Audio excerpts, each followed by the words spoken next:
Assalamualaikum warahmatullahi wabarakatuh. Diriwayatkan, sesungguhnya setiap manusia selalu dibarengi dua malaikat, salah satu dari keduanya ada di sisi kanannya, dia mencatat kebaikan-kebaikan tanpa disaksikan oleh malaikat lain. Malaikat kedua ada di sisi kirinya. Dia mencatat keburukan-keburukannya, dia tidak mencatatnya kecuali dengan disaksikan oleh temannya, yakni disaksikan oleh malaikat di sisi kanan. Jika manusia itu duduk, maka salah satu dari kedua malaikat itu ada di sisi kanannya dan malaikat yang lain ada di sisi kirinya. Jika manusia itu berjalan, maka salah satu dari kedua malaikat itu ada di depannya dan malaikat yang lain ada di belakangnya. Dan jika manusia itu tidur, maka salah satu dari kedua malaikat itu ada di kepalanya dan malaikat yang lain ada di kedua kakinya. Dan di dalam riwayat yang lain dijelaskan ada 5 malaikat, yakni 2 malaikat di waktu malam, 2 malaikat di waktu siang, dan 1 malaikat yang tidak pernah berpisah dari manusia itu di waktu-waktunya.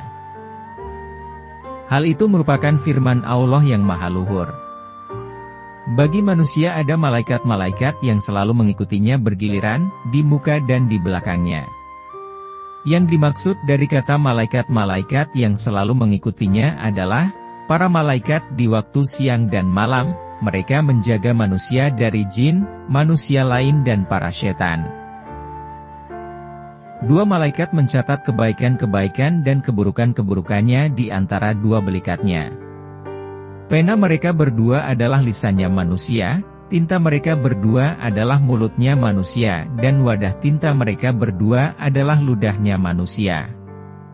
Mereka berdua mencatat amal-amalnya sampai kematiannya. Diriwayatkan dari Nabi Shallallahu Alaihi Wasallam, sesungguhnya malaikat yang ada di sisi kanan percaya kepada malaikat yang ada di sisi kiri.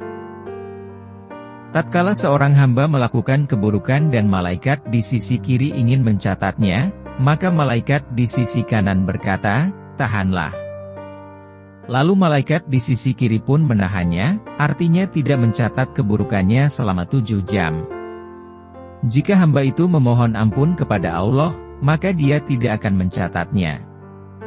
Dan jika hamba itu tidak memohon ampun kepada Allah, maka dia mencatatnya 1 keburukan.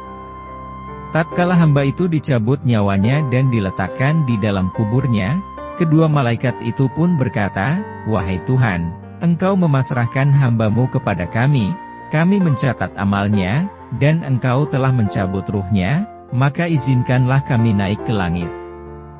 Lalu Allah yang Maha Luhur berkata, "Langit telah terpenuhi dengan para malaikat yang membaca tasbih. Kembalilah kalian berdua dan bertasbihlah kepadaku di atas kubur hambaku, bacalah takbir dan bacalah tahlil, dan catatlah pahalanya itu untuk hambaku sampai aku membangkitkannya dari kuburnya." Allah yang Maha Luhur menyebut kiraman katibin. Mereka disebut malaikat kiraman katibin, karena tatkala mereka mencatat kebaikan, mereka naik dengan membawa kebaikan itu ke langit, melaporkannya kepada Allah yang Maha Luhur dan bersaksi seraya berkata, "Sesungguhnya hamba-Mu yakni Fulan telah melakukan kebaikan demikian dan demikian." Dan tatkala mereka mencatat keburukan pada hamba itu, mereka naik ke langit dan melaporkannya sembari merasa susah dan sedih. Lalu Allah yang Maha Luhur bertanya, "Wahai malaikat kiraman katibin, apa yang telah dilakukan hambaku?"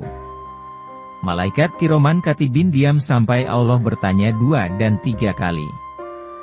Lalu mereka menjawab, "Wahai Tuhan kami, Engkau adalah zat yang menutupi celah, Engkau memerintahkan hamba-hamba-Mu untuk menutupi celah hamba-hamba lainnya.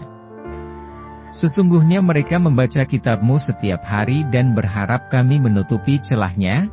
Mereka berkata sebagaimana dalam firman Allah, yang mulia di sisi Allah dan mencatat pekerjaan-pekerjaan-Mu itu, mereka mengetahui apa yang kamu kerjakan. Maka sesungguhnya kami menutupi celah-celah mereka. Sedangkan Engkau zat yang mengetahui segala yang samar. Karena itulah mereka disebut sebagai malaikat kiraman katibin. Assalamualaikum warahmatullahi wabarakatuh.